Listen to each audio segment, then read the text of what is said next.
খবর vote vote তো ভোটে গরম হচ্ছে, প্রচার হচ্ছে, সমস্ত কিছু হচ্ছে, কিন্তু সেই ভোটে এবার স্পেশাল অবজারভার বিভিন্ন দিনে বিভিন্ন যে দফায় ভোট হবে তাতে স্পেশাল অবজারভাররা কি করবেন।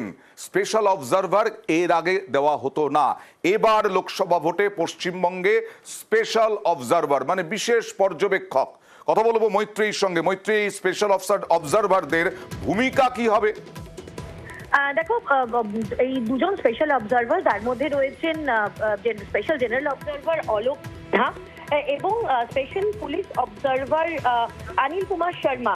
এরা দুজন রাজ্যের আগামীকাল এসে পৌঁছাবেন। Special general observer Alok Sinha, এদের মূল কাজটা হবে ফ্রি অ্যান্ড ফেয়ার নির্বাচনটাকে সুনিশ্চিত করা। তারা থাকবেন, তাদের যে গাইডলাইন আজকে জাতীয় নির্বাচন কমিশনের তরফ থেকে দেওয়া হয়েছে, সেখানে বলা হয়েছে যে তারা হেডকোয়ার্টারে বেস করবেন, অর্থাৎ পশ্চিমবঙ্গের ক্ষেত্রে তারা কলকাতায় বেস করবেন, কিন্তু যেখানে যেখানে সংবেদনশীল জায়গা থাকবে সেই সব সংবেদনশীল এলাকায় তারা ভিজিট করবেন। ফ্রি অ্যান্ড ফেয়ার নির্বাচন হচ্ছে সেটা তারা সুনিশ্চিত করবেন।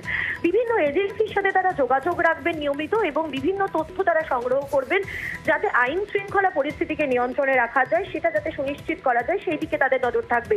এর পাশাপাশি তারা অবজারভারদের সঙ্গে তারা যোগাযোগ রাখবেন, তাদের থেকেও তথ্য নিতে পারেন। সার্বিকভাবে ফ্রি অ্যান্ড ফেয়ার নির্বাচনে করার জন্যই কিন্তু এই 6 রাজ্যে, পশ্চিমবঙ্গ সহ মোট 6 রাজ্যে স্পেশাল অবজারভারদের পাঠাচ্ছে জাতীয় নির্বাচন কমিশন। ধন্যবাদ মৈত্রী। এই মুহূর্তে দেখাবো আপনাদেরকে চালসায় চার্চে মুখ্যমন্ত্রী